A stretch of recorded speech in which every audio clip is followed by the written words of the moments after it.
temáticas que se han ido desarrollando, así que estamos prestos para ayudarles. Bien, licenciada, agradecerle por su participación en este módulo, también por los ejercicios. Sin duda, la estadística siempre a más de uno nos tiene un poco nerviosos, ¿verdad? Hay algunos que no somos del área, pero necesariamente tenemos que abordar la temática estadística para el desarrollo de la investigación, así que le agradecemos bastante su colaboración y el tiempo ahora es suyo. Bien, gracias, doctor.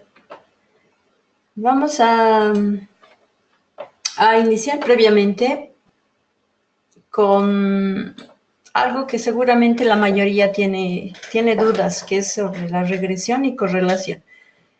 ¿Se ve la pantalla, doctor? Disculpe. Regresión y correlación. Bien. La última actividad que se ha presentado tiene que ver con este estudio de la relación entre dos variables, que es la correlación. Entonces, se enviaron dos videos a la plataforma, el último trabajo, en la cual hay un trabajo que está en relación de los videos, en la cual se solicita que hagamos un análisis de los puntos que se mencionan ahí, ¿no? Hay un diagrama de dispersión, 3 diagramas de dispersión, y nos piden que analicemos cómo se están comportando. Voy a hacer un poquito de repaso para esto, para que podamos afianzar y junto con los videos y podamos analizar la práctica, pues esto pueda ser productivo. Miren, dentro de la correlación y la regresión se manejan dos conceptos muy importantes, que es la causa y el efecto, dependencia funcional o exacta de dependencia estadística. Hablamos también del concepto de regresión, que tiene que ver y está en relación con la correlación. Y para esto, ustedes han debido escuchar en el video que se utiliza el método de los mínimos cuadrados, ¿ya? Nosotros no pretendemos resolver un problema y también utilizar este método. Tenemos los softwares estadísticos para poder calcular ello. En tal caso, vemos que tenemos el análisis de bondad, de ajuste, el error cuadrático, la varianza residual, el coeficiente de determinación lineal. Miren, vamos a ir a lo siguiente. Cuando hablamos de independencia y dependencia, dentro de la estadística surgen conceptos. Por ejemplo, han debido ustedes ver en el video que se habla sobre un valor de P, ya un valor P minúscula dice. ¿Qué es el valor de P? Y además dice menor a 0,05. Entonces, ¿qué significancia tiene esto en la investigación correlacional de causa y efecto, donde influye la variable independiente y dependiente en un estudio?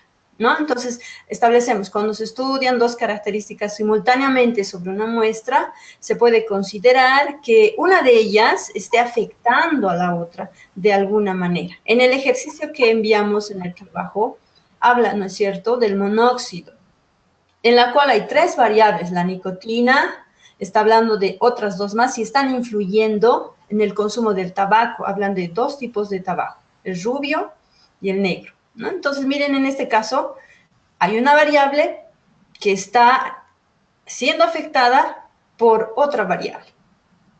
Ahora, entonces, 2 variables pueden considerarse variables independientes, es decir, que no tengan relación, ¿no? Esta no afecta a la otra, es decir, su relación es 0.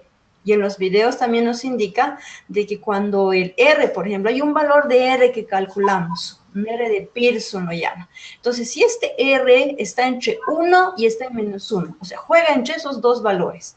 Si este R se acerca, dice, al 0, entonces no existe independencia entre los valores, no existe ninguna relación entre ambas. Pero si el R se acerca, por ejemplo, al 1, 0,8, 0,85, 0,9, entonces dice que esta variable está afectando en la otra variable, ¿no? Puede ser que el peso esté afectando, por ejemplo, en la causa de diabetes, ¿no? La enfermedad de diabetes, y puede que el peso esté influyendo en esta enfermedad.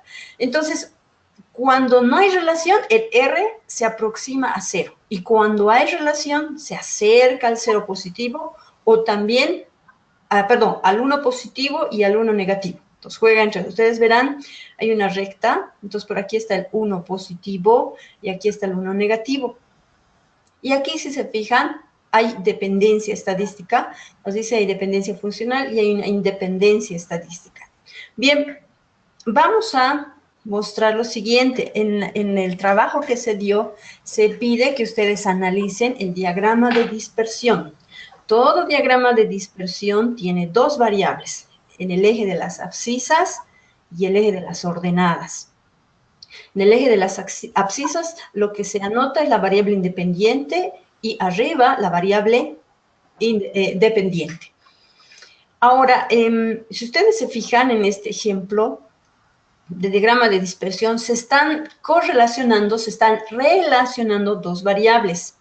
El PIB, que es el Producto Interno Bruto, versus el consumo de energía. Miren, lo que tenemos que hacer en este ejemplo es visualizar los puntos, cómo se están comportando cada punto en la gráfica que vamos observando. Entonces, ustedes observarán que se está acercando o que tiene una forma lineal. Si nosotros trazamos una línea por esta, vamos a visualizar que los puntos se están acercando algunos se van como que alejando, ¿ya? Entonces, hablamos también de los puntos aberrantes, ¿no? Los puntos extremos, esos puntos O'Brien, que son los que puede que se disloque, en realidad se dispare de este conjunto de puntos. Pero aquí no hay eso, si se fijan, hay un punto que sí está un poco alejado, que la diferencia es más alta que este puntito que está aquí, por ejemplo, pero si ustedes se fijan, los puntos se están aproximando a una línea recta. Entonces, ¿qué quiere decir esta información?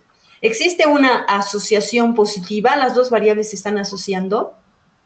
Mientras aumenta el PIB, el Producto Interno Bruto, también aumenta, ¿qué? El consumo de energía. Entonces, se está creciendo en una recta, se está acercando a una línea recta y seguramente si nos piden calcular el coeficiente de correlación, el R, se debe estar acercando al 1, debe estar como 0.8. Si hacemos un cálculo, 0.8, 0.85 aproximadamente. ¿Eso qué significa?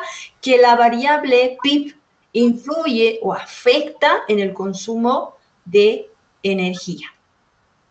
Un aspecto también que aclarar, cuando calculamos el coeficiente del R de Pearson, nos pide que analicemos este diagrama de dispersión, trabajamos con variables cuantitativas. Si se fijan, estos son números, entradas de números cuantitativos, tanto en el eje X como en el eje Y. Entonces, en ese caso utilizamos. Muy bien. Otro gráfico de dispersión que visualizamos, ustedes observan, tenemos dos. Entonces, la relación entre dos variables métricas, o sea, que se miden, puede ser representada mediante la línea de mejor ajuste a los datos. Si nosotros trazamos, por ejemplo, por estos puntos, una parábola, miren, trazaría, ¿no? Una parábola, los puntos no tienen nada que ver con esa representación geométrica. Entonces, no se acerca a una parábola, sino si trazamos una recta, pero en esta dirección, los puntos son más cercanos. Veamos la segunda gráfica. De igual manera, tenemos que los puntos se van acercando a la línea recta. Entonces, puede ser representada mediante la línea de mejor ajuste a los datos. Esta recta se denomina recta de regresión. En el ejemplo, en el ejercicio que dimos, que se dio en el trabajo, se les presenta 3 diagramas y se pide que ustedes analicen cómo se están comportando esos puntos. Habrá un punto que se está alejando del conjunto de datos. ¿Estará ocurriendo algo con esta variable? ¿Será que cuando sube esto, lo otro también sube? ¿Subirá de forma ascendente o será que se están produciendo algunos cambios que hacen que la subida de los datos se concentren en este punto? Lo que se tiene que hacer es leer esa información en sus palabras y según el problema que se está planteando, ¿no? Recuerden que hay una variable que es el monóxido y hay 3 variables predictivas, o sea, que están afectando en el consumo de tabaco.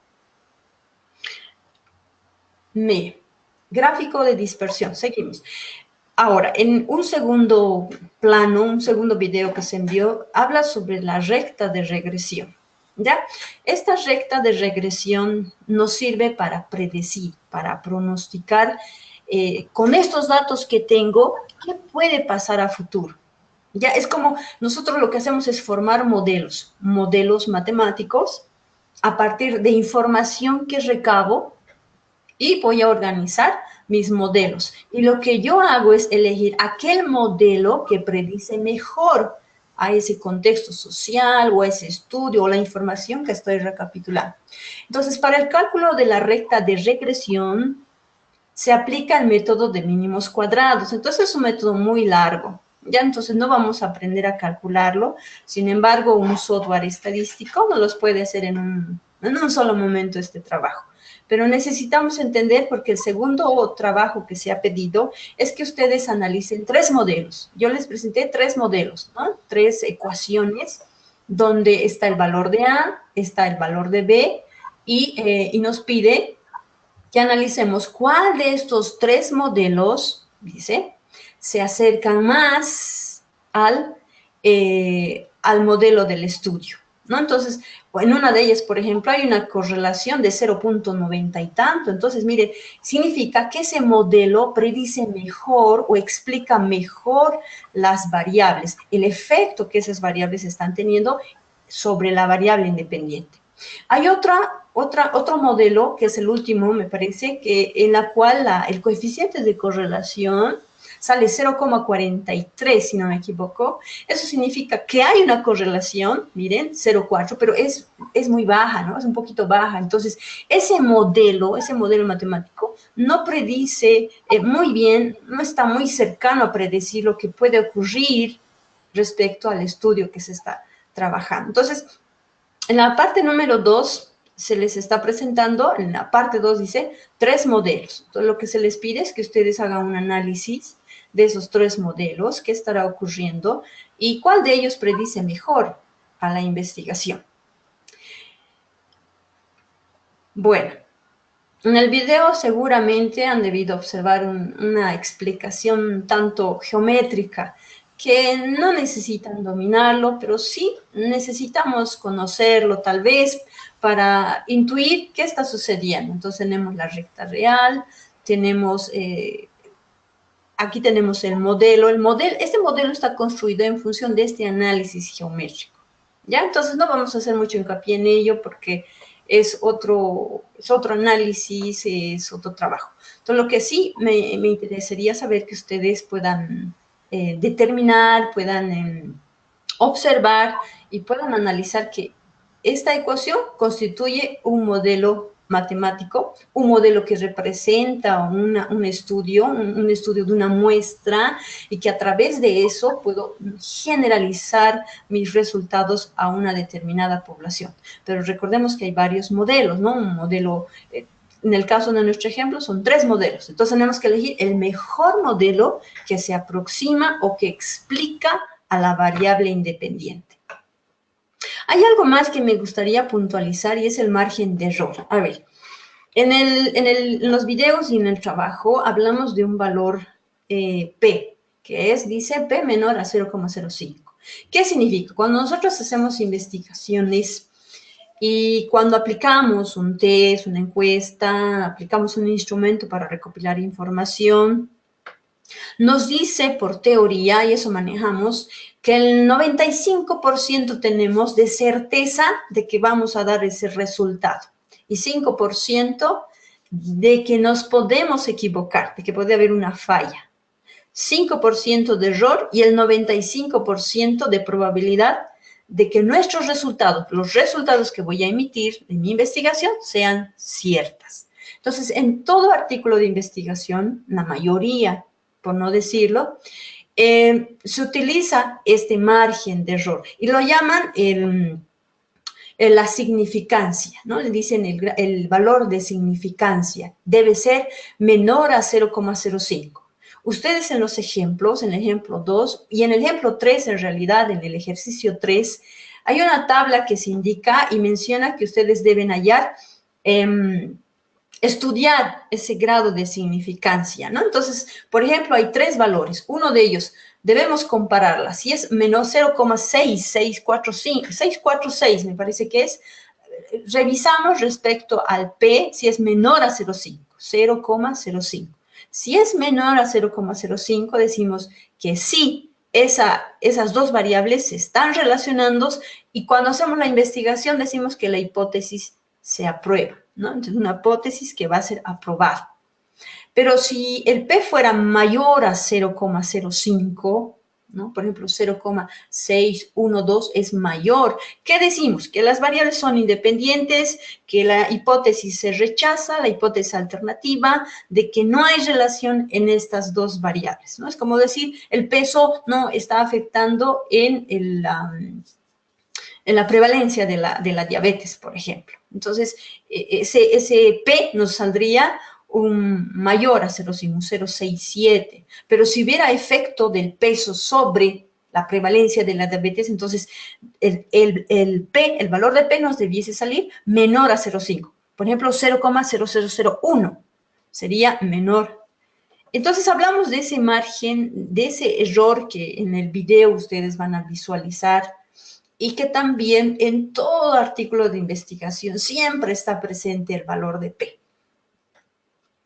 Bien, bueno, solo mostrarles, aquí está el modelo y aquí está el método de los mínimos cuadrados. Se le aplica para minimizar. ¿Por qué decimos métodos cuadrados, mínimos cuadrados? Porque lo que hacemos es minimizar los errores que pueden existir dentro del estudio de las variables, ¿no? Entonces, también ustedes han visualizado que se está manejando la covarianza. En el video hablamos un poco de la covarianza, ¿no es cierto? Del grado de asociación de una variable sobre la otra. Pero estas son simplemente fórmulas que el software estadístico no los va a trabajar, así que no se preocupen de esto, buscamos a un estadista y nos trabaja y nos desarrolla. Me quiero quedar un poquito aquí, nuevamente para repasar. Entonces, cuando dos variables se asocian, se relacionan, el valor de R estará entre este intervalo, ¿no? Y luego vamos a ver con la validez de un instrumento, vamos a ver cómo se valida y vamos a utilizar este recurso. Entonces, miren, el R, el coeficiente de correlación, debe estar entre 1, dice menor o igual a 1 y mayor o igual a menos 1. Entre esos dos intervalos debe estar. No debe pasar, sino contener entre esos. Ahora, hablamos del R, el coeficiente de determinación, que también seguramente han visto en el video. Entonces, calculamos este R, nos permite analizar cómo se están comportando los puntos respecto a otra variable, y esto lo que nos permite es calcular el coeficiente de determinación es hallando el porcentaje, que también es menor o igual a 1, mayor o igual a menos 1. En este punto, me parece también que tenemos que puntualizar. Miren, el R, el coeficiente de determinación, de regresión en este caso, oscila entre 1 es menor o igual a 1 y mayor o igual a 0. No hay valores negativos. Voy a explicarles a más detalle este análisis y estos dos. Ya vamos a hacerlo con un ejemplo práctico para que puedan entender mejor. Para el caso de las distribuciones bidimensionales, entonces vuelvo a repetir, esto utilizamos cuando estamos en un nivel relacional, cuando voy a ver la causa y efecto de una variable sobre otra, ¿ya? Entonces aplicamos ello. Si se fijan ustedes, aquí en este gráfico hay dice pendiente. Cuando hablamos de pendiente, queremos decir la distancia de la abscisa respecto a esta recta. Miren, si se fijan, mientras avanzamos en este eje, a medida que avanzamos, la variable de arriba va bajando. Por eso se llama variable negativa. R vale menos 1. A una cierta variable, el comportamiento de una variable, la otra va rebajando. Y el valor del R está menor a 0 y mayor a menos 1. Ahora, miren, cuando no hay relación entre dos variables, si se fijan los puntos, son todo ahí, ¿no? Todo dispersos, no tienen una figura, no se alinean en una recta, ni en una parábola. Entonces aquí la relación es cero, o sea, no hay relación entre las variables. Y cuando hay una relación, por ejemplo, decíamos a mayor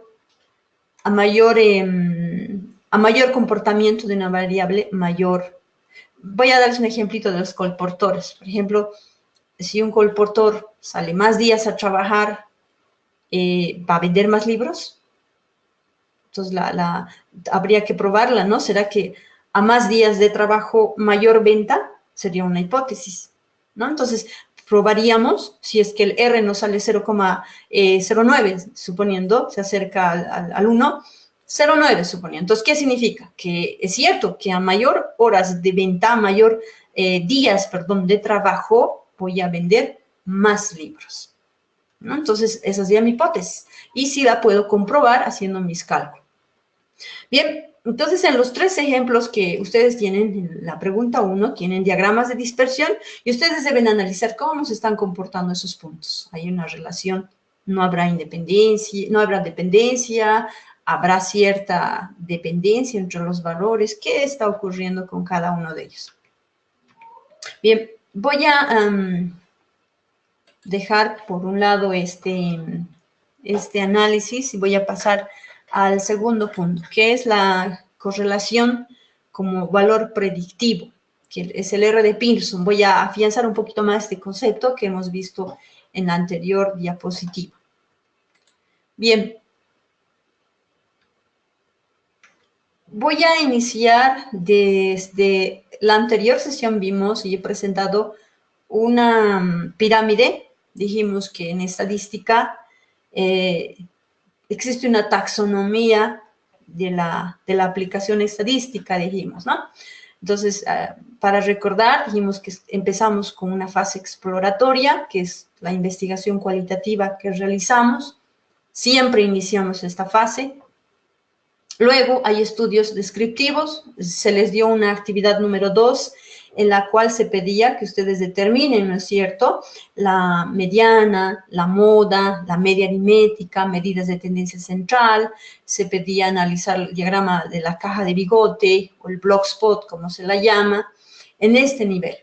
Ya en el nivel descriptivo, si ustedes se han fijado, se puede hacer un análisis de cada variable o de una variable, pero dimensionándolas, ¿no? En este nivel descriptivo. Y eso tenía que ver con la actividad 1 y la actividad 2 y los videos más que completaban esta. Algunos me indicaban de que había conflictos, ¿no? Habían conceptos, por ejemplo, de la media aritmética y la desviación estándar, por ejemplo, ¿no? Un concepto que siempre se maneja en los artículos de investigación.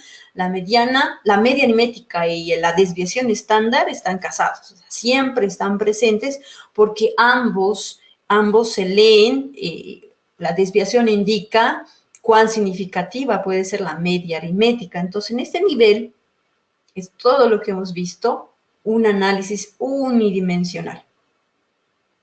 Cuando se ha enviado la actividad 3 y se envió los videos para que puedan analizar un poco más, hablamos del nivel relacional y es de una estadística bidimensional, es decir, analizar 2 variables, ¿no? Independiente o dependiente.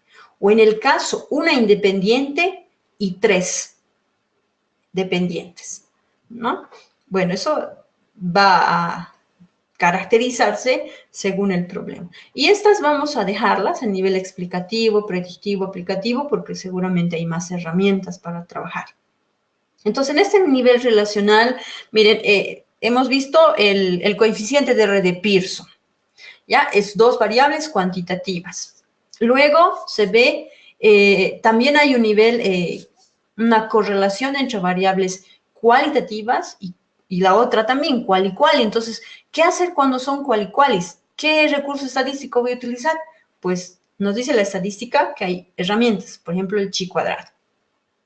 ¿Qué pasa pero si es una variable cuanti y la otra es cual? ¿Fijan? Entonces, para esto también tendremos que utilizar otro recurso estadístico que seguramente será el coeficiente de Spearman. Entonces, en este nivel relacional, si ustedes observan, podemos relacionar variables, identificarlas, pero debemos tener en cuenta, ver qué tipo de variables son.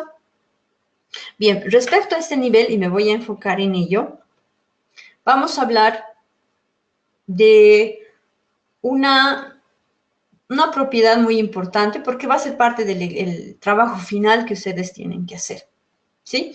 El trabajo final se va a ir explicando a medida que vaya mostrando las diapositivas. Me parece que no se lee la última fase, pero dice confiabilidad y validez de instrumentos de investigación. Tengo entendido que ustedes ya llegaron a desarrollar la operacionalización de variables y esta nos va a ayudar a poder validar ese instrumento que ustedes seguramente ya lo han construido. O en el caso de que no tuvieran un instrumento, lo que vamos a hacer es validar un examen. Seguramente cada uno de ustedes dicta una materia o tal vez va a dictar está postulando alguna materia para desarrollarla. Entonces vamos a construir y validar ese instrumento. Cuando hablamos de confiabilidad y validez, hablamos de 3 componentes. Entonces, ¿qué requisitos debe cumplir un instrumento de medición? Nos dice la teoría, el primer componente debe ser confiable. Hablemos de confiabilidad. Hablamos del grado en que un instrumento produce datos consistentes y coherentes. Hablamos de validez, grado en que un instrumento en verdad mide la variable que se busca medir. Y hablamos de la objetividad, que se refiere al grado en que el instrumento es permeable a la influencia de los sesgos y tendencias de los investigadores que lo administran, califican o interpretan. Bien, según la teoría, cuando hablamos de confiabilidad, hablamos de lo siguiente, ¿ya? Según Kerlin y Lee, 2002, nos dice que la confiabilidad es el grado, fíjese, es un número, es una medida que hacemos, en la cual un instrumento produce resultados consistentes y coherentes. Es decir, en que su aplicación pueda ser repetida al mismo sujeto. O sea, si nosotros repetimos al mismo sujeto, este debe ser consistente y coherente.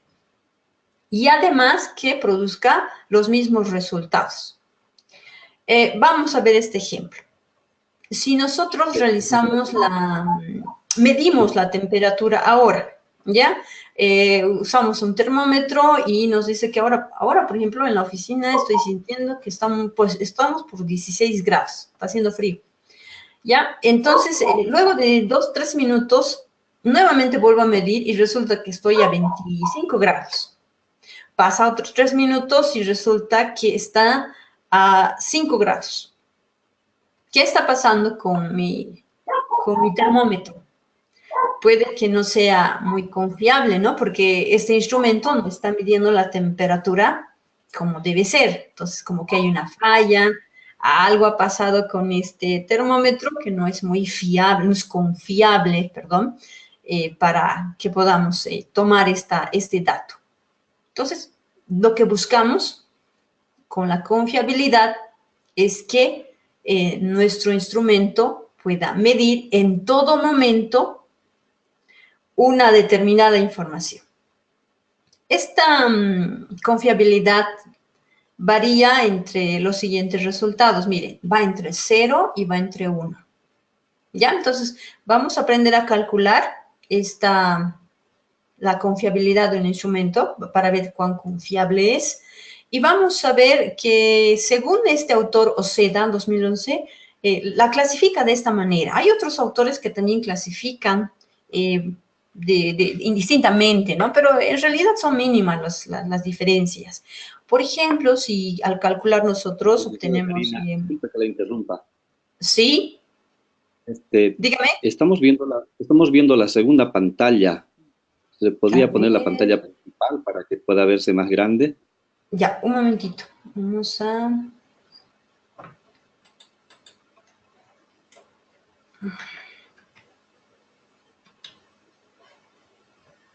Tal vez si desconecta su segunda pantalla para que podamos verla.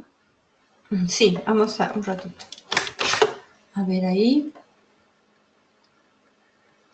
No, es que está en una pantalla se ve la presentación y en la otra se ve lo que usted va a presentar después. Estamos viendo esa segunda pantalla. ¿Ahora se ve? No. Ya, tampoco. A ver, un momentito. Si usted desconecta su segunda pantalla. Sí, ya está.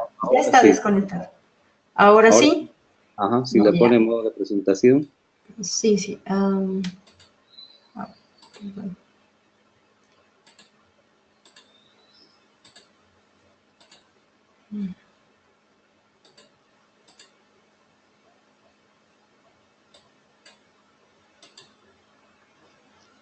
Bien, ahora, tal vez, ahora sí. Ahora sí, está excelente. Ya. Muchas gracias. Voy a, entonces, un poquito aquí. Parece que está apareciendo una pantalla. Ya. Entonces, estuvimos hablando de los tres componentes que deben cumplir la medición del instrumento, de la confiabilidad, validez y la de la objetividad. Hemos visto también que dentro de la confiabilidad se presentan ciertos estándares. Nos dice que cuando la confiabilidad es nula, entonces es de 0,53, por ejemplo aquí, el punto medio, menor a 0,5. Nuestro instrumento va a ser confiable baja, tiene una confiabilidad baja, sí va a estar entre 0,54 a 0,59. Nos dice que es confiable el instrumento cuando está de 0,6 aproximadamente por aquí hasta 0,65, muy confiable de 0,66 a 0,71, excelente confiabilidad de 0,72 a 0,99 y una confiabilidad perfecta. Bueno, en los estudios sociales es un tanto complicado obtener una confiabilidad perfecta, es casi imposible, ¿no? Porque nosotros trabajamos con variables que son, con personas en realidad, en la cual la confiabilidad perfecta es un tanto complejo. Generalmente lo que apuntamos como investigadores es que lleguemos a este nivel de confianza en nuestros trabajos de investigación. Vamos a ver ahora, dentro de la confiabilidad, hay una clasificación que nos dice la teoría, y vamos a ver la primera, que es la medida de estabilidad. Cuando hablamos de este tipo de medida, nos referimos a que un mismo instrumento de medición se aplica 2 o más veces. Esta puede ser aplicada más de 2 veces a un mismo grupo de personas, ¿no? Por ejemplo, si estoy aplicando un cuestionario, tengo un primer semestre y aplico este cuestionario, tomo los datos y nuevamente después de un mes, nuevamente vuelvo a aplicar este grupo. Entonces, lo que hago es analizar los resultados de ambos grupos. Entonces, después de cierto periodo, lo que hago es una confiabilidad por test, retest, a través del R de Pearson. Entonces, en un momento dado, evalúo cómo está ese cuestionario en esa fecha, ¿no? Tomo, digamos, ahora que estamos 3 de mayo, y pasa un mes, 3 de junio, tomo nuevamente, entonces lo que analizo son los coeficientes o el método estadístico que voy a aplicar y comparo los resultados que voy a hallar de estos dos grupos en determinados tiempos. A eso nos referimos medida de estabilidad, o sea, tendría que cumplirse. No vaya a ser que yo aplico un instrumento ahora y muy bien, recabe la información, hago mi investigación y después de un mes nuevamente tomo y resulta que hay cambios. Entonces, no estamos cumpliendo con la medida de estabilidad. Vamos con la 2, nos dice un segundo elemento. El método de formas alternativas o paralelas es otra forma también de medir la confiabilidad.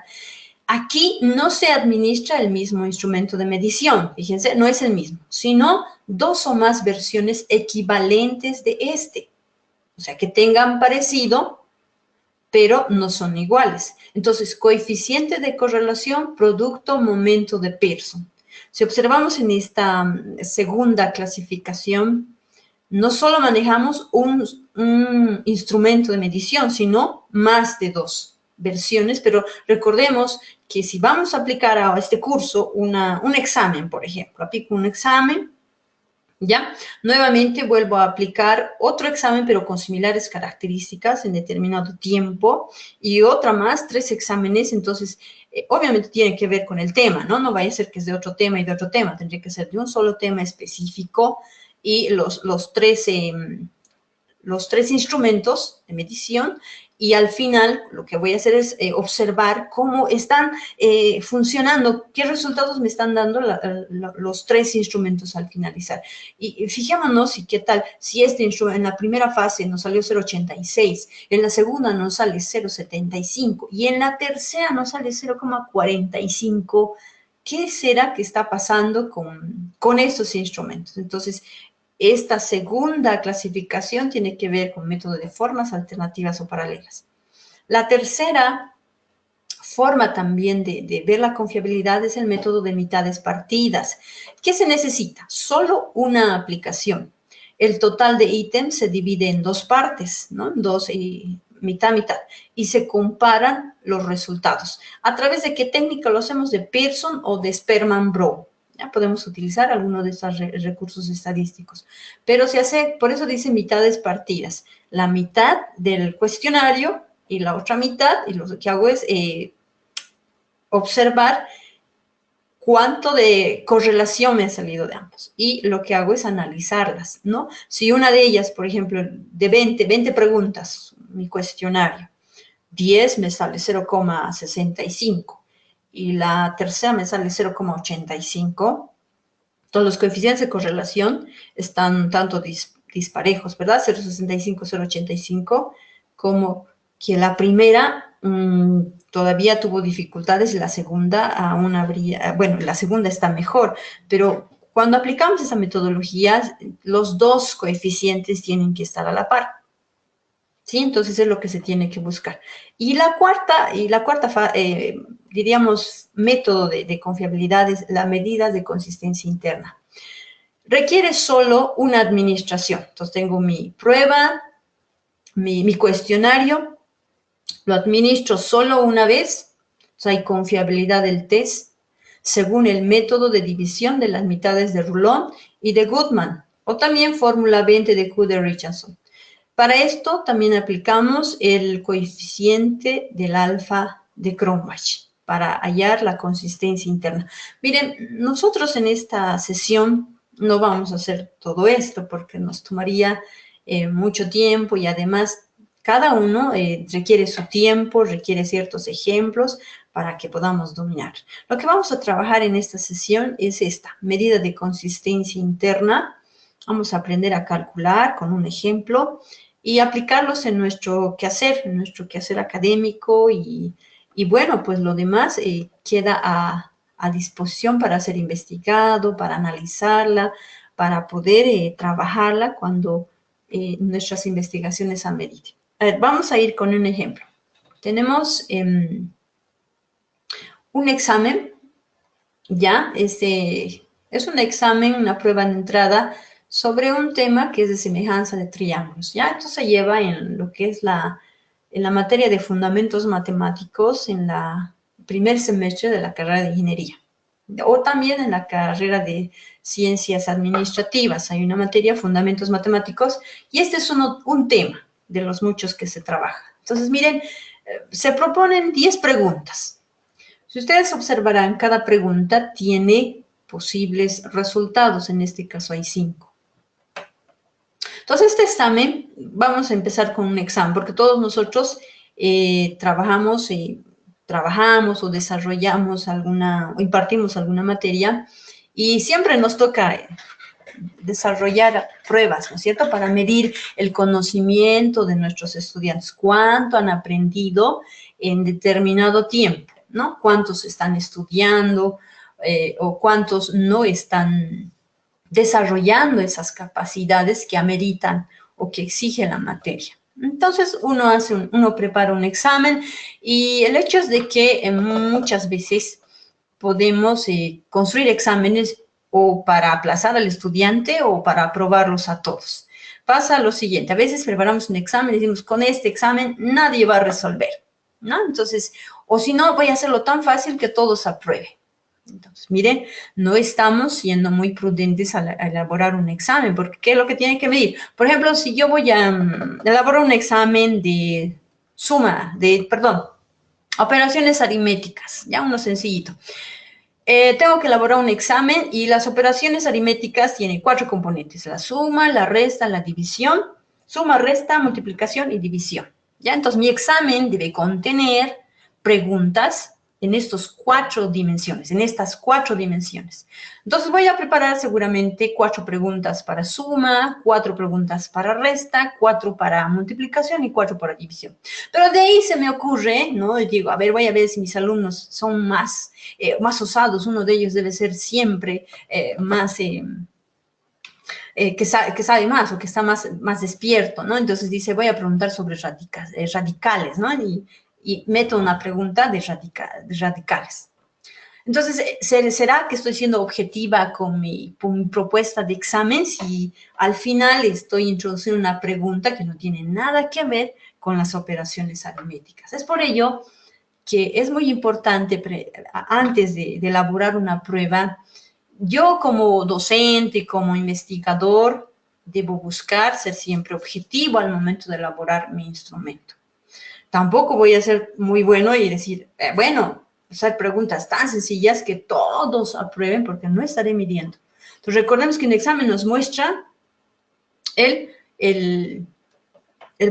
progreso que está teniendo nuestro estudiante. Entonces, miren, yo les estoy planteando un examen de semejanza de triángulos. Yo voy a pedirles a ustedes que si no tienen su instrumento, pues preparen un examen, ¿sí? O si ya tienen uno, siempre es bueno darles los posibles resultados, ¿no? Para que el estudiante pueda organizar. Otro detalle antes aquí. Hay exámenes en los cuales se ve, y tal vez yo también lo he hecho, en algún momento lo hemos hecho, ponemos inciso A, digamos, ¿no? Digamos, y le ponemos una serie de oraciones. Y le decimos, ¿no? En las posibles respuestas, ninguno, todas, A y B, A, B y C, y le decimos, ¿no? Ninguna también, ¿no? Entonces, miren, con estas preguntas medio capciosas, ¿no? Lo que hacemos es confundir al estudiante. En el área, por ejemplo, de salud, suelen utilizar mucho estos componentes, ¿no? Pero no se trata de que el estudiante caiga, ¿no? El estudiante, a ver, vamos a ver cuánto puede identificar la lógica. No, nuestros exámenes deben ser preparados de tal manera que identifiquen que se puedan medir las capacidades que han desarrollado del tema que vamos a dar. No debe salir de ello. Entonces, cuidemos mucho ello. Voy a empezar con la validación de este examen. Yo propongo ese examen, quiero ver si realmente estoy midiendo o tal vez estoy exagerando en mis preguntas y mis pobres alumnos van a... Entonces, yo les pido, cada uno de los estudiantes va a marcar una respuesta seguramente, va a resolverla, va a analizarla y va a marcar la pregunta correcta. ¿Cómo valido esta prueba de baliza? Miren, yo les propongo lo siguiente. Puede haber otras propuestas, seguramente que sí, que podemos utilizar otros indicadores también. Miren esta, la prueba de entrada. Voy a validar este instrumento. ¿Cómo la valido? Primero, valido con un grupo de expertos. Por ejemplo, el nivel de contenido, o sea, la validación de contenido, que más adelante vamos a ir viendo, tiene que ver con el primero, elaborar el instrumento. Yo, como experto en el área, construyo, elaboro mi instrumento, ¿sí? Con ciertas preguntas, una cantidad de preguntas, porque soy experto y sé lo que estoy haciendo al momento de elaborarlo. Y luego le decimos, ¿no? Un experto, un docente que tenga la misma área que nosotros o que tenga ese dominio, le preguntamos que nos ayude a validar este instrumento. Y le pedimos, listo, mira, aquí están las preguntas.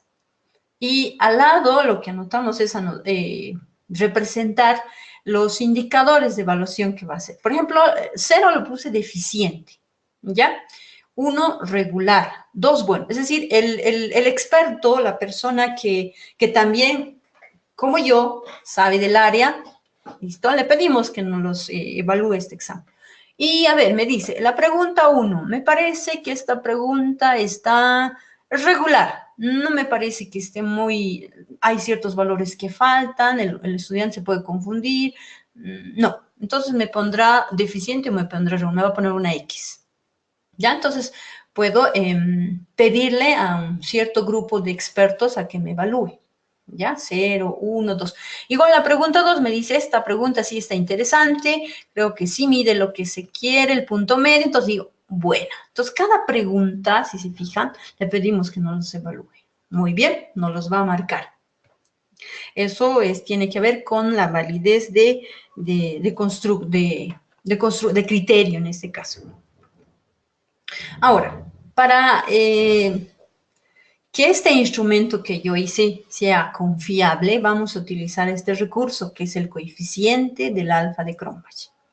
Miren, hay varias fórmulas que ustedes seguramente en los libros de estadística van a encontrar y también los softwares ya lo tienen listo, ¿ya? Pero necesitamos saber qué se está haciendo.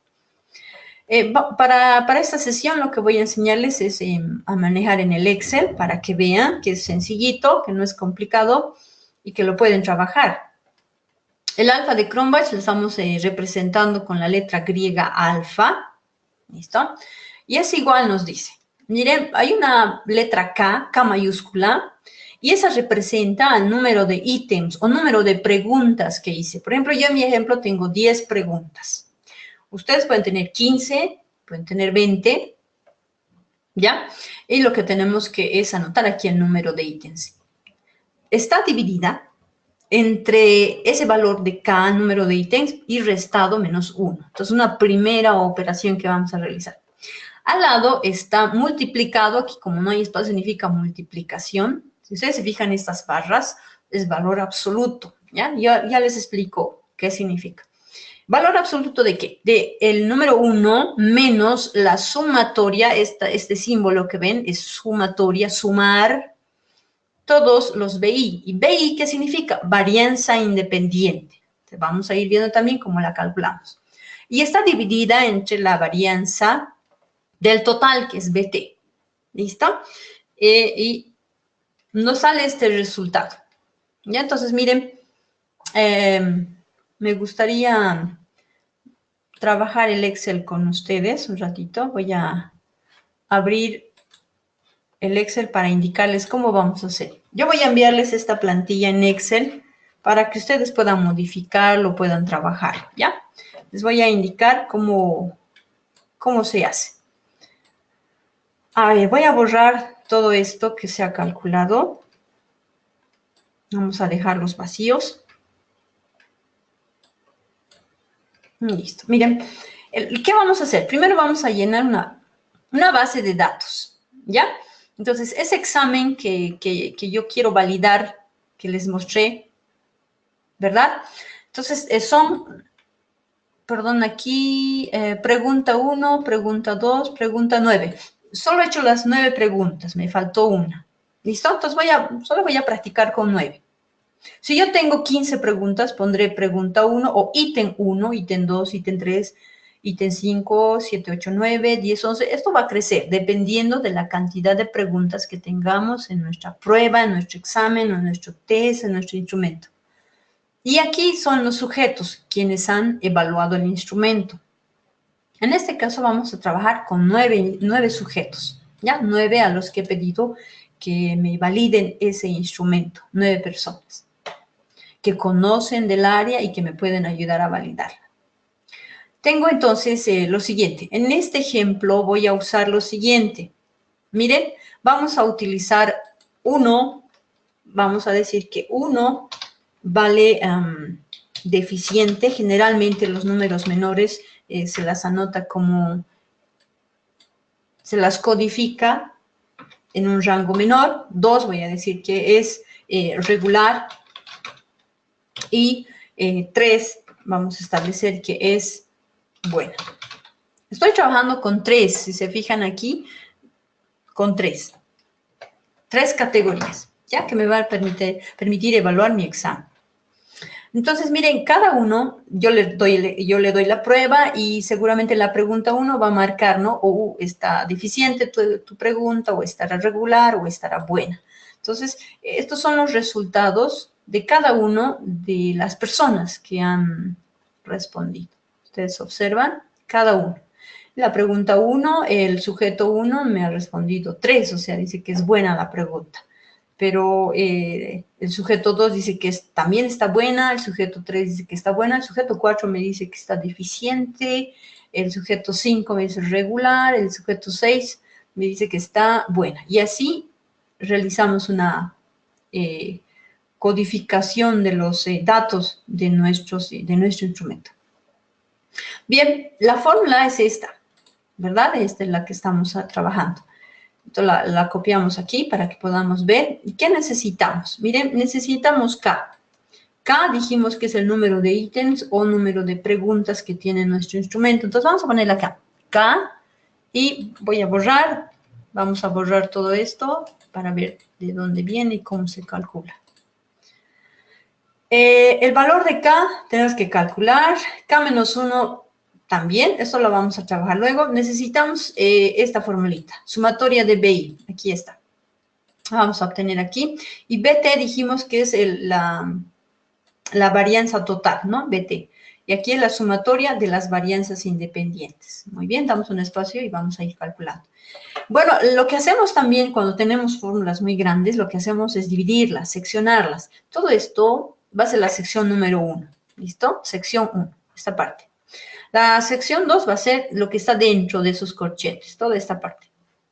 Y el absoluto significa absoluto de esa sección. Bien, empecemos. Vamos a la base de datos y anotamos aquí la columna de la fila de la varianza. Entonces, miren, K. K, ¿qué significa? Es el número de ítems o de preguntas. En nuestro ejercicio, en este ejercicio son 9 preguntas. Entonces, aquí digo, son 9 preguntas que he aplicado. Listo, anotamos. Son 15, anotamos, ¿no? Dependiendo de nuestro instrumento. Ahora, me dice, debo sumar las varianzas independientes. ¿Qué es varianza? Vamos a posar en esta celda que está debajo de la pregunta 1 y ponemos varianza. Y vamos a utilizar las funciones que el Excel nos muestra, ¿no? Entonces ponemos igual y le decimos var, ¿ya? Var y abrimos paréntesis. Var significa la varianza. Vamos a calcular la varianza. Y lo que hago es posar y pintar hasta el final. Cierro el paréntesis y pongo igual. Entonces, la varianza es 0,5, me ha calculado. Necesito calcular la varianza de cada columna. Son 9. ¿Qué tal si tuviera 30? 30 preguntas, 25, entonces es más largo, ¿verdad? Entonces, lo que hace el Excel, la función del Excel, miren, podemos posar en la primera y copiar la fórmula y recorrerla hasta la última y nos va a calcular la varianza de cada columna. Tenemos 0,3, la varianza de la pregunta 2.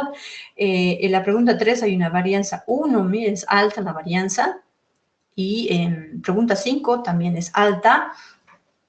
Y así sucesivamente. Bien, después de haber calculado la varianza de cada pregunta, me dice que sume todas esas varianzas. ¿Qué hago? Entonces digo, igual, ¿listo? Voy a sumar, digo suma, abro paréntesis, suma, y quiero sumar, voy aquí, y nuevamente lo que le digo a la, nuevamente, si nos equivocamos, volvemos nuevamente al número que queremos y lo que hacemos es pintar todo ese sector y pongo igual, es decir, un paréntesis y enter. Entonces, lo que ha hecho esta fórmula es sumar todas las varianzas y aquí está depositado el valor, 4,5.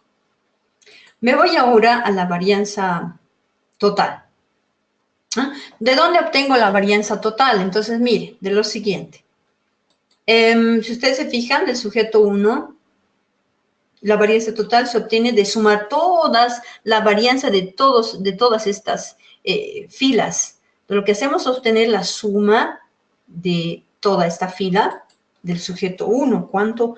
Entonces diremos igual, y lo que hago es sumar, solamente estoy sumando.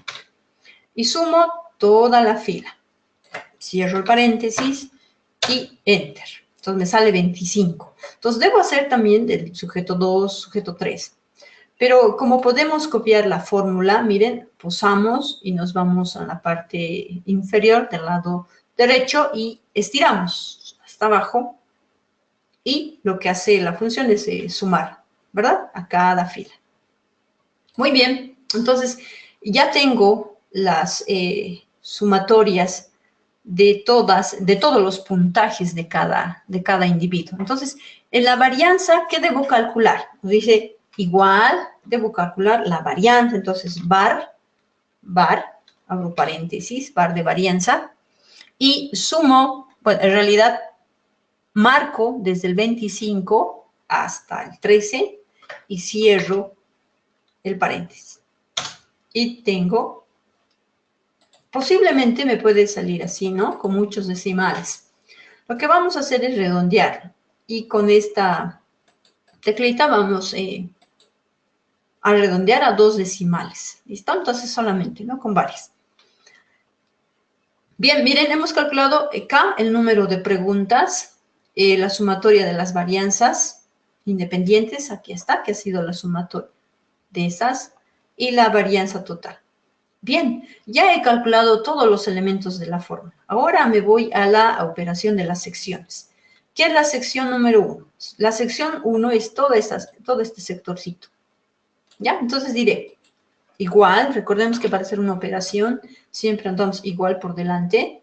Y establecemos que voy a, miren, anotar el valor de K. Acá es 9. Entonces, lo que hago es posar en la celda donde está el valor de K. Me dice divido, o sea, divida, entonces pongo la fórmula de división entre K menos 1. Ahora, como hay una operación abajo, siempre debo anotar un paréntesis, ¿no? Porque lo que puede hacer la función del Excel es que me divida el K y luego le reste y me va a salir un error fallado, ¿no? Va a ser, va a haber una falla en el cálculo. Entonces, primero, K dividido, paréntesis, K menos 1. K es 9 y me dice que reste 1. Ahí está. Entonces, lo que ha sido anotar esta formulita de aquí. Lo que hago al finalizar es un igual. Me sale 1,125. Vamos a la sección 2. La sección 2 es todo lo que está dentro de estas llaves. Diré igual, ¿no? Y dice 1, muy bien, 1 menos, ¿listo? Ahora, si ustedes se fijan, hay una división, ¿no? Entonces, cuando hay una división, nuevamente, antes, borro otra vez. Voy a volver otra vez. Vamos a usar, como hay una llave, para que no tengamos error posterior, un primer paréntesis. Y digo 1, recién ahí, menos. Nuevamente abro otro paréntesis porque hay una división. Dice, divida la sumatoria de las varianzas independientes. O sea, este valor, aquí.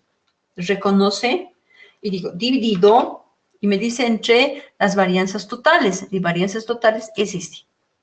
Muy bien, poso y va a identificar que está en la celda P6. Cierro el paréntesis y estoy cerrando el primer paréntesis. Nuevamente cierro el paréntesis grande del 1.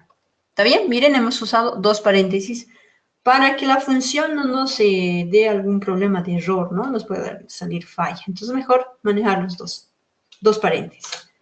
Igual. De igual manera, aquí hay 3 decimales, aquí también. Si es que nos sale más, perdón, de esta manera, nosotros lo que hacemos es simplificar, reducir los decimales y llevarlos al mismo número, a 3. Bien, ahora, finalizamos con el valor absoluto. Dijimos que esta raya que ven aquí, estos corchetes, es valor absoluto.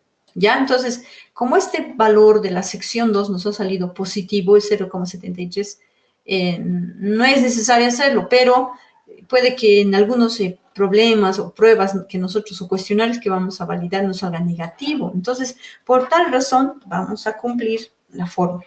Entonces, anotamos abs de absoluto, la función absoluto ya está identificada, decimos absoluto, pero hay algo que nos estamos olvidando aquí. Primero tiene que notarse siempre igual, ¿ya? Luego absoluto, abrimos paréntesis y digo valor absoluto de la sección 2, ¿no? De todo este análisis que hemos trabajado. Cierro la llave y pongo enter. Me sale 0,738. ¿Listo? Ya están los datos. Vamos ahora a calcular el alfa de Cron. Vamos a ver si nuestro instrumento es confiable. Pongo igual, y según nuestra fórmula, debo multiplicar esta sección, que es la sección 1. Entonces digo igual, sección 1, y digo por, el por en nuestra computadora es el asterisco, ¿no? Por, multiplico la segunda sección, pero la segunda sección recordemos que era el absoluto de la sección 2. Entonces digo por este. No necesito paréntesis, porque es una multiplicación, solo es una operación de un producto, entonces tendremos el resultado. Ustedes observarán que el resultado que se ha obtenido es de 0,831. Miren, 0,831. ¿Qué podemos establecer? Recordemos que dijimos en las diapositivas, habíamos dado algunos rangos para evaluar la confianza de nuestro instrumento. ¿Entre cuál de ellos estará? Era 0,83. Miren, aquí no. Entre este, ¿verdad? Entonces sería excelente. La confiabilidad es excelente. ¿Eso qué me está diciendo? Que en verdad este instrumento está midiendo lo que quiero. Ya, entonces, si ustedes se fijan, esta fórmula que se está desarrollando no es muy compleja. Todos podemos trabajarla. Yo voy a enviarles en Excel para que ustedes puedan trabajar su instrumento. Ahora, hay otras fórmulas que son mucho más largas, voy a mostrarles enseguida. Son mucho más complejas, que también tienen cierta rigurosidad. Entonces, a veces hay investigadores que hacen lo siguiente. Trabajan con este instrumento, obtienen su R de Pearson, el R, ya, calculan, aplican la otra fórmula, abren otra pestaña y calculan también con la otra fórmula y otra tercera más, comparan los R's y si los R's, es decir, si los alfas en este caso, si se relacionan, ¿no? Están casi cercanos, pues es confiable. Pero hay en algunas herramientas estadísticas que no son iguales. Entonces, yo les recomiendo que escojamos uno sencillo. Por lo pronto estamos ya trabajando con instrumentos y lo más interesante sería que pongamos a prueba nuestros exámenes, ¿no? Para ver cuán fiables son, si realmente estamos construyendo exámenes que miden lo que se debe, el conocimiento teórico que estamos trabajando. Bien, entonces, mire, voy pasando las diapositivas, perdón, me quedé aquí, ¿ya? Con el alfa de Cronbach. Entonces hemos calculado este. Hemos visto que sí es confiable nuestro instrumento, entonces podemos aplicarlos. Ahora, miren, la confiabilidad lo hemos trabajado con expertos, ¿no es cierto? Le hemos pedido a algunos expertos del área que por favor nos pueda validar. Muchas veces no hay muchas personas que nos ayudan, entonces miren, podemos hacer con 5, con 6 personas, si es que no encontramos, ¿ya? Entonces eso es válido. Ahora, les muestro otra fórmula que otros estadistas lo trabajan. Por ejemplo, en este instrumento de prueba de matemática, el autor ha utilizado 0, 1 y 2 para criterios de evaluación. Entonces, si se fijan, está 0 y está 0 como el mínimo y 2 como el máximo, o sea que sí tiene valor. Y si ustedes observan, tiene otro tipo de fórmulas, ¿ya? Entonces, eso lo utilizamos por varianza o es otro tipo de cálculos que se hace, pero en realidad al final nos sale este resultado. Ahora, hay un detalle aquí. ¿Qué tal si ustedes se fijan, aquí están los ítems, pregunta 1, pregunta 2. Si se fijan, este sujeto 12, la mayoría ha respondido 0,0002, como que es un dato que nos hace un poco pensar, ¿no? Tiene más ceros, por ejemplo. Y como que el 0 es muy malo, ¿no? Entonces está evaluando, no le parece interesante esa prueba. Lo que hacemos es la corrección. ¿Qué tal si eliminamos a esa columna, por ejemplo, a esa fila? La eliminamos, la hacemos desaparecer y nuevamente hacemos el cálculo, ¿ya? Calculamos y el R, el coeficiente sube. Entonces, lo que se hace es cuando validamos, eliminar, eso es el test retest, con el SPS se trabaja, ¿no? Entonces, tenemos nuestra prueba, hay uno que como que está afectando mucho a la prueba, 12 podemos eliminar, a ver qué está pasando. Ah, está subiendo, miren, de 0,80 a 58 ha subido a 0,89, entonces nos conviene trabajar con este. Entonces, eliminamos ese. En el caso de los ítems, por ejemplo, a ver, ítems, ¿cuál pregunta podemos eliminarlas? Y eso se puede ir visualizando. Pero eso habría que analizarla caso por caso. Vamos a ver ahora, miren, hemos hecho nuestra primera práctica que es con un examen que uno elabora y quiere ver si realmente mide lo que estamos buscando. Vamos a ver ahora lo otro que no me quiere... Oh, perdón. Sí, aquí está con el SPS. Miren, con el SPS, no sé si lo han manejado muchos de ustedes, tal vez ya tiene alguna relación, pero están las variables. Recordemos que el SPS manejan dos, ¿no? De vista de datos y vista de variables. Entonces, en la vista de variable, de datos en este caso, aquí están la entrada. Miren las entradas de las variables y al final lo que hacemos es calcular, ¿no? Con el R de Pearson. Decimos aquí, analizar, y nos aparece en la lista el coeficiente de Pearson, y miren, nos sale aquí, 0, aquí está, coeficiente de Pearson, 0,806. Es alto, ¿no? Está entre está en excelente. Si nosotros lo analizamos en la clasificación que hicimos, es un buen dato. Nos dice que la evaluación es confiable. Entonces, podemos trabajar con esas dos herramientas. Pero si ustedes se fijan, con el Excel ha sido interesante también. Ahora, vamos con este otro tipo de instrumento. Si ustedes observan, este instrumento es cuestionario de encuesta sobre la sostenibilidad ambiental, ¿ya? ¿Cuál es la característica de los cuestionarios? Que lo identificamos, ¿no? En signo afirmativo. Miren, aquí tenemos oraciones y lo que le pedimos a la persona que va a llenar el cuestionario es que nos marque, ¿no? Totalmente con la escala de Likert. Utilizamos la escala de Likert, le indicamos que el 5 es totalmente de acuerdo, el 4 de acuerdo, el 3 indiferente, el 2 en desacuerdo y el 1 totalmente desacuerdo. Entonces, la persona marcará, lee la pregunta 1 y marca uno de las casillas. Y vamos a tener un test así, ¿no? Un instrumento que ha sido marcado. Ahora, en este aspecto, cuando aplicamos un test pretest, aplicamos a un grupo piloto. Por ejemplo, si estoy haciendo una investigación sobre la depresión, por ejemplo. Ya generalmente los test en psicología y también he visto en salud manejan estas escalas. Y lo que hacemos es buscar un grupo piloto, ¿no?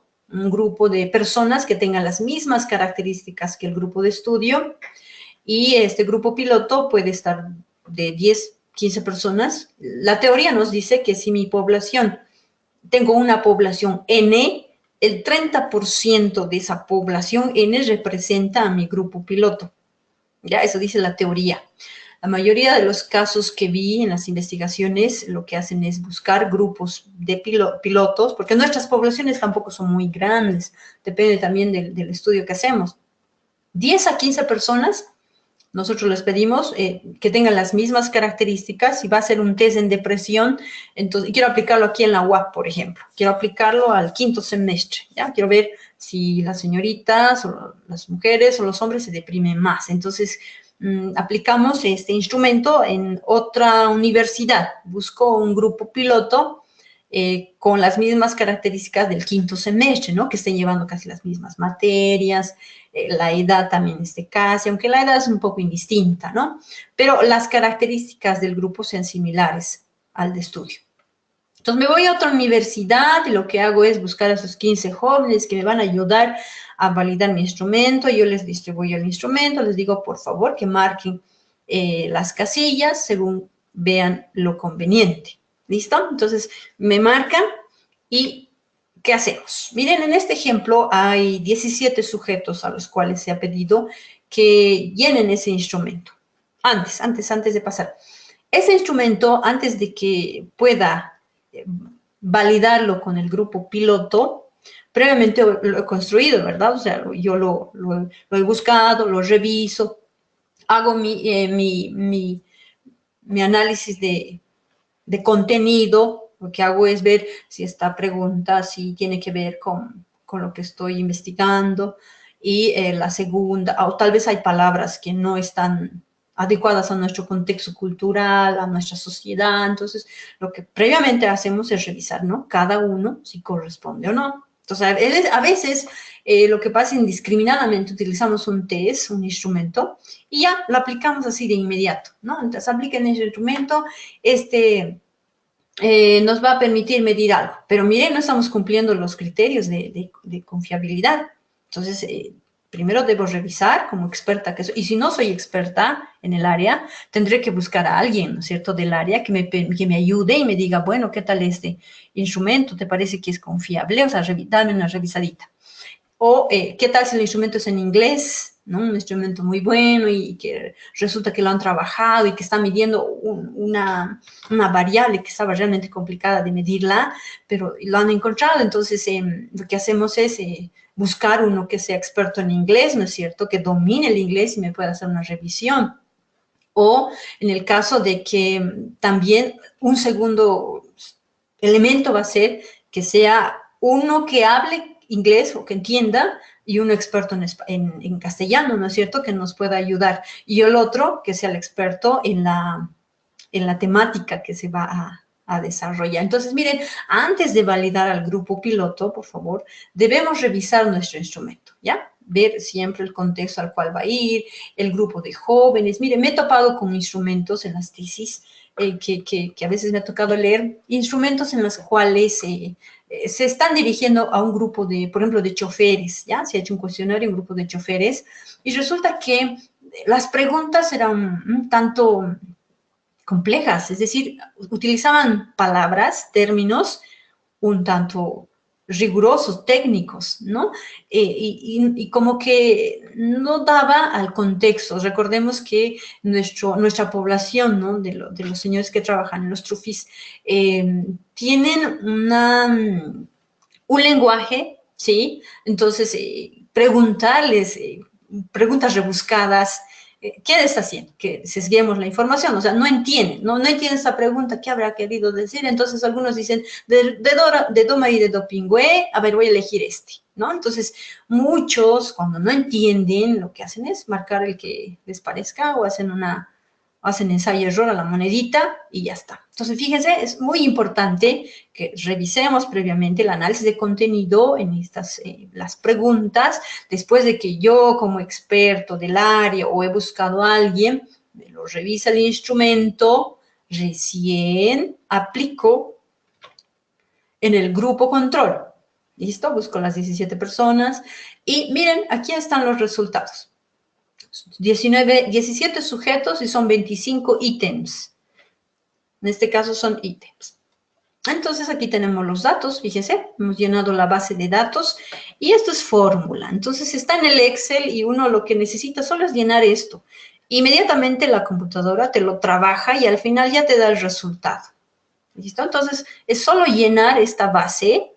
Lo que yo puedo hacer es darles esta base y ustedes llenar estas bases y ya van a tener los resultados. Aquí está la media, la desviación estándar, el coeficiente de correlación, nos fijamos aquí. Miren, es 0,7502. Está en el nivel, me parece que el 3, recordemos en una clasificación que hicimos, como que es aceptable el coeficiente de correlación, ¿no? 0,75. Pero si queremos hacer una corrección, ¿ya? Podemos eliminar uno de los ítems que esté interfiriendo o que esté afectando. Y muchas veces esta fila que tenemos aquí nos da una percepción de lo que está pasando. Por ejemplo, podría ser esta columna. como podría ser esta también. Listo, esta en 57. Y lo que hacemos es probar, eliminamos y nos sale. Si eliminamos el hecho y nos sale, recordemos que podemos volver atrás y nuevamente volvemos a lo mismo. Hasta que, obviamente que no tenemos que eliminar todas, ¿no? O sea, lo que vemos aquí, si se fijan en esta fila, observamos los que tienen valores menores. Miren aquí 58, las varianzas, por ejemplo, ¿no? Aquí es sumatoria de X nada más, lo que es ya es sumatoria y aquí están las varianzas. Pero aquí, las sumatorias de las X, tenemos aquí uno que es menor, 49, podemos observarlo, si eliminamos esta, ¿qué pasa? ¿No? Y podemos testear con unos 3. A veces si eliminamos uno puede que rebaje es el coeficiente de correlación. En vez de aumentar, lo que hacemos es rebajar 0,65, entonces no conviene. Y en el SPS, pues nos permite identificar esta, ¿no? Es la matriz de correlaciones que se trabaja para hacer esto. Pero si ustedes se fijan, es simple. En el Excel podemos trabajar de esta manera. Bueno, tenemos miren, el dato mínimo. Acá está, eliminamos eso y el dato máximo, ¿no? Eso es para el rango, para determinar cómo se están comportando los datos. Bien, vamos ahora a la validez. Hemos hablado de la confiabilidad, ¿no? Y eso es lo que voy a pedirles a ustedes como trabajo final, es que ustedes se construyan, si es que no tienen el instrumento, o si ya lo tienen mucho mejor, el examen o un examen que estén construyendo, ¿no?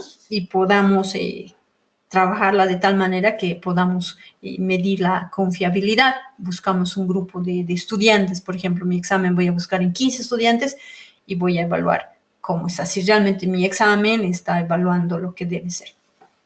Hablamos de un segundo concepto que ya también implícitamente lo he ido mencionando anteriormente, es la validez. ¿Ya? Y la validez también es otro término matemático, pero también alguien me dirá de los estudios cualitativos, no es tanto matemático, pero lo definimos, miren, como el grado en el que un instrumento, cuando decimos grado, no estamos refiriéndonos de una medida, ¿ya? Grado en que un instrumento en verdad mide la variable que se busca medir. En el proceso que conlleva la validez según OCDE, nos propone este tipo también de datos. Es casi lo mismo que el anterior de la confiabilidad, si ustedes observan. 0,53 menos, validez nula. Lo que cambiamos es esto, ¿no? Validez nula, validez baja, cuando está en 0,54. Es válida el instrumento de 0,60 a 0,65, es muy válida, reconocida, 0,66, 0,71. Si nos sale 0,72 a 0,99, pues es excelente, ¿no? Una validez excelente. Y pues 1 es una perfecta validez. Bien, entonces según esos criterios, nosotros lo que hacemos es también direccionarlas. Bien, entonces quedamos que la validez es el grado en que un instrumento en verdad mide la variable que se busca a medir. Ejemplo, un instrumento válido para medir la inteligencia, aquí está, ¿no? Miren, alguien decía que no se puede medir todo, pero bueno, yo bueno, soy profesional en el área numérica y en mi criterio todo se puede medir. Toda variable puede ser medida. Y si no, nosotros la construimos. Por ejemplo, yo puedo validar, no puedo medir el amor, por ejemplo, ¿no? Entonces medir a alguien, ¿no? Pero te odio o te quiero. Entonces, miren, estamos dando una certeza de que hay un sentimiento negativo y un sentimiento positivo. Entonces, se puede medir, obviamente que hay sesgos que puede cometerse, márgenes de error que dijimos hace rato, pero dentro de la estadística descriptiva se puede medir. Entonces, un instrumento válido para medir la inteligencia debe medir la inteligencia y no la memoria. Nuevamente repito, en los exámenes que construimos, veamos siempre de que si vamos a dar una materia, y estoy dando, ya, doy una materia de, biología, por ejemplo, ya en el área de salud. Entonces, no podemos hacer preguntas o preparar exámenes o cuestionarios que escapen del concepto de lo que es la biología. Y dentro de la biología imagino que hay también temas específicos. Entonces, con este proceso, lo que debemos es pensar, reflexionar, analizar, que si vamos a evaluar sobre un determinado tema, debe ser sobre ello. Y a través de los instrumentos estamos viendo que sí se puede, ¿no? Entonces, nos recomienda ese. Ahora, dentro de la validez también hay ciertos criterios, ¿ya? Algunos autores he visto que las clasifican según una taxonomía también. Como verán ustedes, el proceso de la validación está realmente creciendo, o sea, está cambiando. Hay algunos autores que mencionan la validez, ¿no?, como un proceso lineal, pero hay autores que le dan una rigurosidad a este análisis. Entonces, dentro de la validez, según los autores y la mayoría de muchos de artículos que les envía a la plataforma, hay uno muy bueno, sería interesante que ustedes puedan revisarlo, habla sobre la validez de contenido. Sí, estuve hablando ya anteriormente un poco de esto, pero vamos a un poquito reforzar. La validez de contenido nos dice que es el grado en que un instrumento refleja un dominio específico de contenido de lo que se mide. Ejemplo, una prueba de operaciones. Hablábamos, ¿no?, de las pruebas de operaciones, ¿no? Entonces, si voy a evaluar operaciones aritméticas, debo evaluar que mi estudiante sepa sumar, restar, multiplicar y dividir, pero no así de otras operaciones, porque ahí ya estoy sesgando y no estoy siendo consciente de mi grado de medición que estoy realizando. Entonces, miren, a esta la llamamos validez de juicio de experto. Sí, ahí está. Validez de juicio de experto. Es lo que hace rato. Cuando uno empieza a elaborar un instrumento, bueno, se sienta, piensa, revisa revisa exámenes anteriores, revisa sus libros o revisa otros exámenes de otros autores. Bueno, en realidad construye, ¿no?, una prueba, y lo que está haciendo el profesional es validar esa construcción que yo como experto lo estoy haciendo. Entonces, si soy yo abogado o abogada y construyo mi prueba o construyo un instrumento, es porque tengo el dominio, ¿no? Entonces, o buscaré un libro que me ayude. Si soy doctor, soy enfermera, pues soy psicólogo, psicopedagogo, pues también voy a cumplir con esto. Si se fijan, dentro del nivel de la taxonomía de estadística está entre el nivel exploratorio, la validez de contenido, y el nivel de exploratorio, dijimos que es donde indagamos, ¿no es cierto?, a través de ciertas pruebas, la observación, por ejemplo, la entrevista. Bueno, investigación cualitativa realmente es muy, muy interesante. Seguramente ustedes van a enriquecerse con muchas herramientas que van a aprender. Vamos al segundo, que es la validez de criterio. Entonces, estamos empezando la validez de contenido, que cada uno como profesional lo hace. La validez de criterio. Bueno, se establece al validar un instrumento de medición y miren, al compararlo con algún criterio externo que pretende medir lo mismo. Perdón. El ejemplo, que es un ejemplo muy clásico y estamos en campañas electorales, ¿verdad? Lo que se hace son sondeos, ¿no es cierto? Se hace sondeos en el mercado, se realizan sondeos entre los estudiantes, entre los ancianos. Bueno, toman grupos focales y nos preguntan, ¿no?, ¿qué tal, cuánto por ciento le daría al presidente ahora para que de confianza tiene? Entonces, bueno, nos andan emitiendo información, en los medios de comunicación nos informan cómo están, ¿no? Entonces, estos sondeos se comparan con los resultados finales de las elecciones.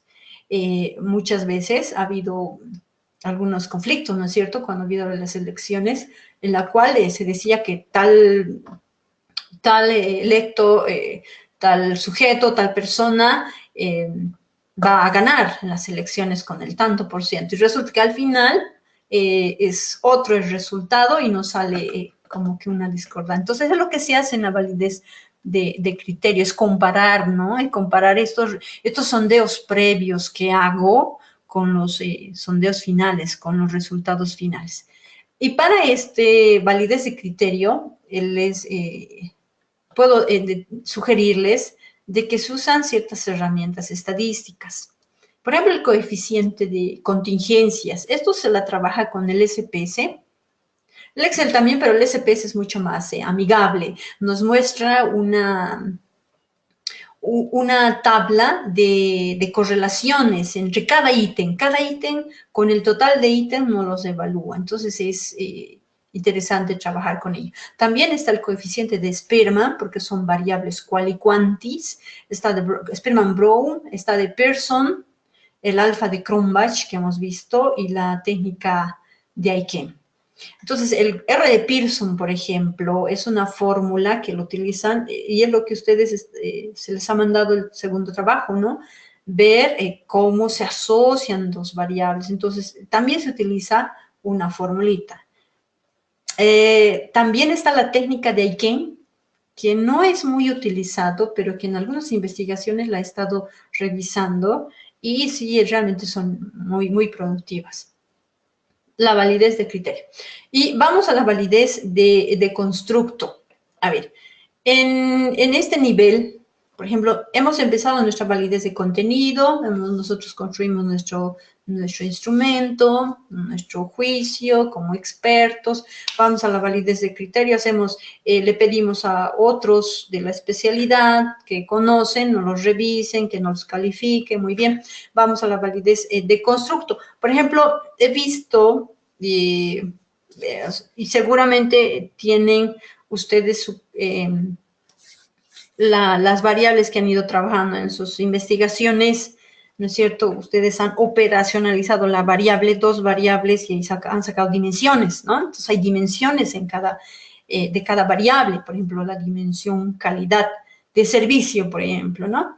No sé en cuántas dimensiones, 3, 4 dimensiones se habrán dividido. Entonces, cuando trabajamos validez de constructo es cuando dividimos en divisiones, dividimos en grupos nuestro instrumento.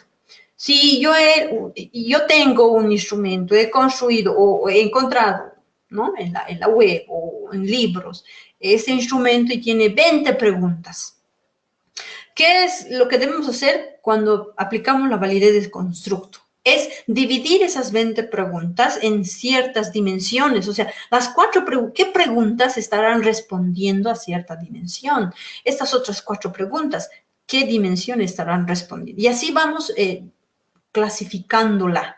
Y cuando aplicamos un método estadístico que es el SPS, se analiza o se utiliza con mucha frecuencia lo que es el análisis de factores.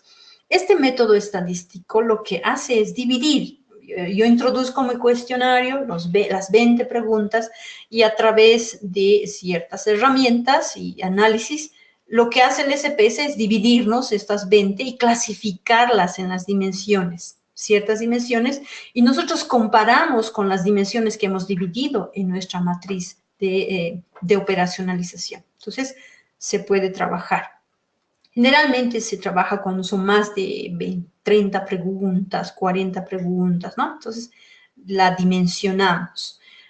También se trabaja análisis de cofactores y en análisis de covarianza. Son muy utilizadas estos análisis cuando realizamos una validez de constructo. Entonces, es mejor hacer una validez de constructo porque puede que haya una pregunta por ahí de las 20 que tenemos y que no responda a ninguna de las dimensiones que tenemos. Entonces, como que esa hay que eliminarla o habrá que cambiarla, pero es importante también que nuestras preguntas se clasifiquen en estas dimensiones, ¿no?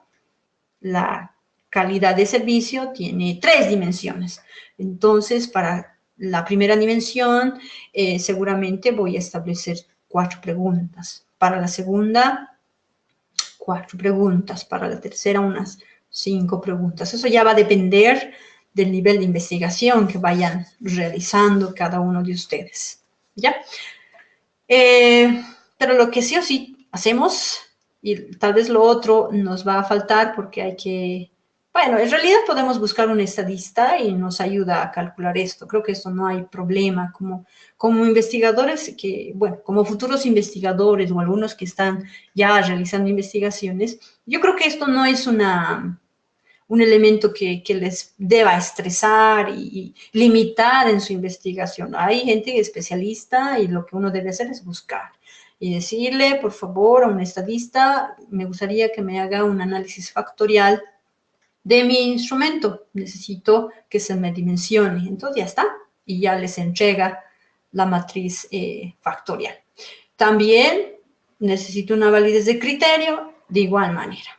Pero, y la validez de juicio, eso sí o sí, lo hace cada uno, ¿ya?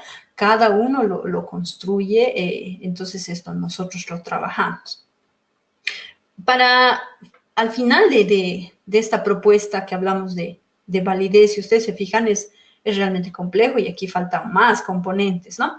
La validez total es la sumatoria, es una ecuación en realidad, la podemos establecer como una sumatoria de la validez de contenido más la validez de criterio más la validez de constructo. Eso es una buena validez, trabajada de una mejor manera. A ver, vamos a una validez de pre-test juicio de experto. Miren, esto es cuando preguntamos al experto, ¿no? Entonces, miren, aquí está el examen. Y aquí, miren, si se fijan, estoy variando en los indicadores les voy a leer. Señor especialista, se le pide su colaboración para que luego de un riguroso análisis de los ítems de la prueba de entrada de matemática que se muestra, marque con uno de los casilleros que cree conveniente de acuerdo a su contenido y, bueno, en realidad su criterio y experiencia profesional, ¿no? Y en esta le estamos pidiendo que entonces marque. Los ítems están ahí y le estamos pidiendo. Miren, si se fijan, a diferencia del anterior, aquí estamos utilizando una escala de Likert. Y generalmente un instrumento que utiliza estos componentes es mucho más riguroso y amigable para hacer los cálculos. Entonces, el 1 será muy poco porque vamos de lo pequeño a lo grande, ¿no? Es una variable, bueno, digamos de lo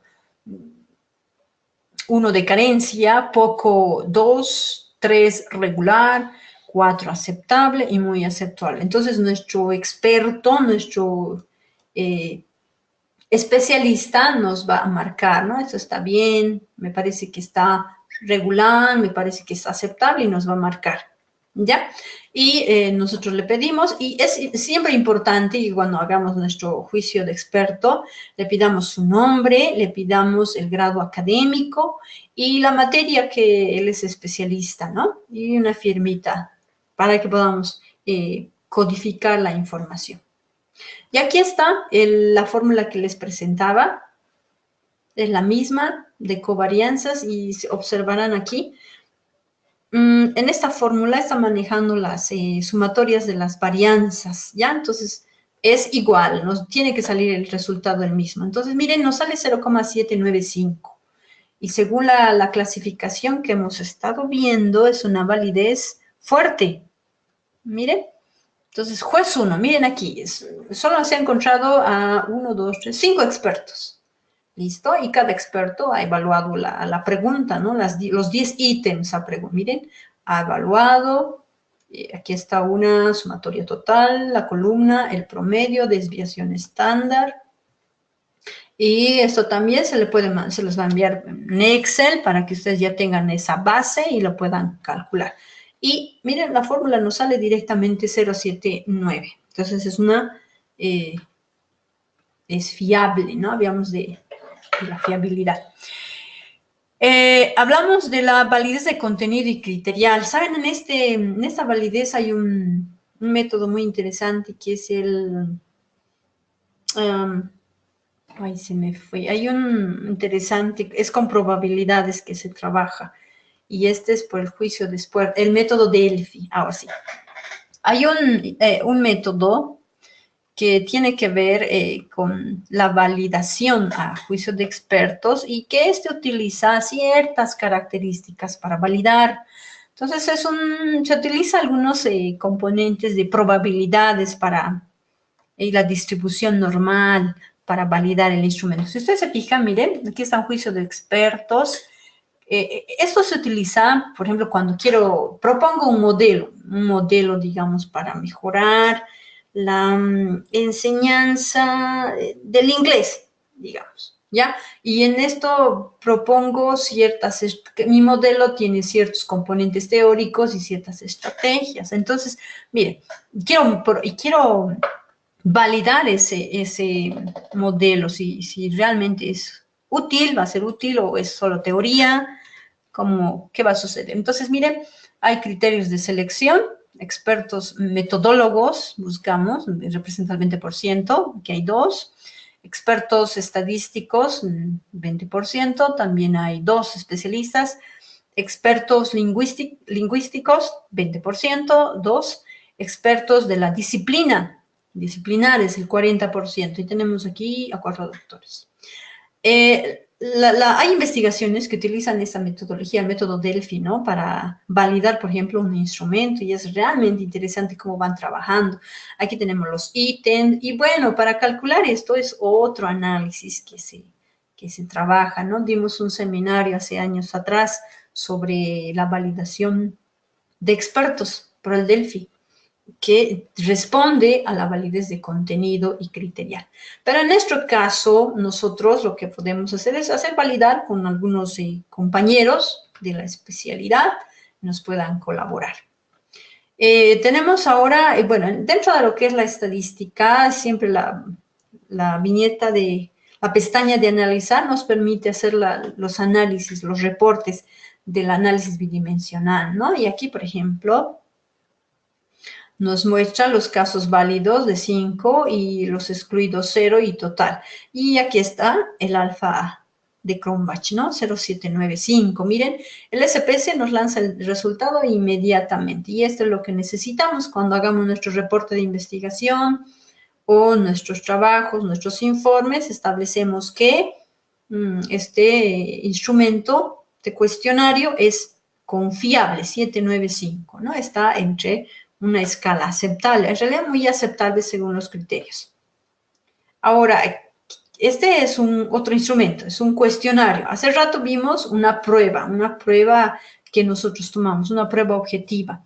Y aquí tenemos un cuestionario y recordemos que los cuestionarios se clasifican por preguntas afirmativas, más que afirmativas, son preguntas concisas, ¿no? Concretas, que van respecto a la dimensión que vamos a la dimensión, respondiendo a las dimensiones de nuestra variable, ¿no? Y ahí está. Y miren, al lado, lo que anotamos son los puntajes que este experto nos va a ayudar a revisar. Tiene la misma connotación, fíjese. Igual nos los marca, le pedimos que anote su nombre, anote su carrera y su mención o en qué es especialista. De igual manera, aplicamos la misma fórmula. Ustedes observan que K es 25 ítems, 25 preguntas. Tenemos también el juez 1, el juez 5, han evaluado el cuestionario, nos han calificado y miren, 0,81 nuestro alfa de Cronbach. Entonces nos ayuda a evaluar la opinión de los expertos, pero matemáticamente. Listo. Bueno, hay otro que es el que les hablaba de la validez de constructo, lo que les explicaba, ¿no? Lo que tiene que ver con la descripción factorial de las dimensiones de un determinado instrumento.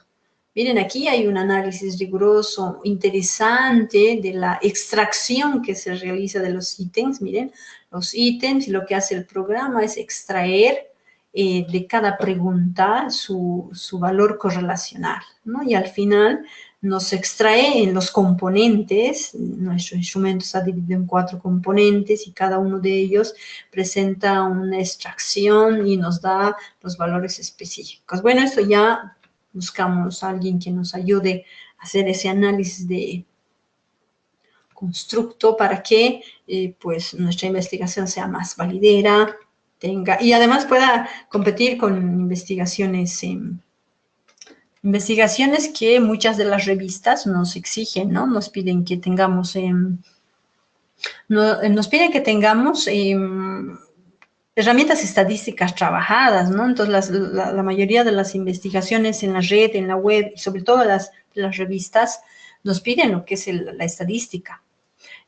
Pero antes de hacer todo ese proceso, miren que tenemos que validar nuestro instrumento, ¿no? O sea, no es cuestión de tomar el instrumento, encontré un instrumento, un test en la red, voy a aplicarla y ya está. No, no es así, ¿no? Tenemos que cumplir con ciertos criterios. Entonces, la validez de constructo, miren, si se fijan aquí, al finalizar, después de hacer todo ese proceso matemático, el SPSS nos muestra este valor, 0,83, válido.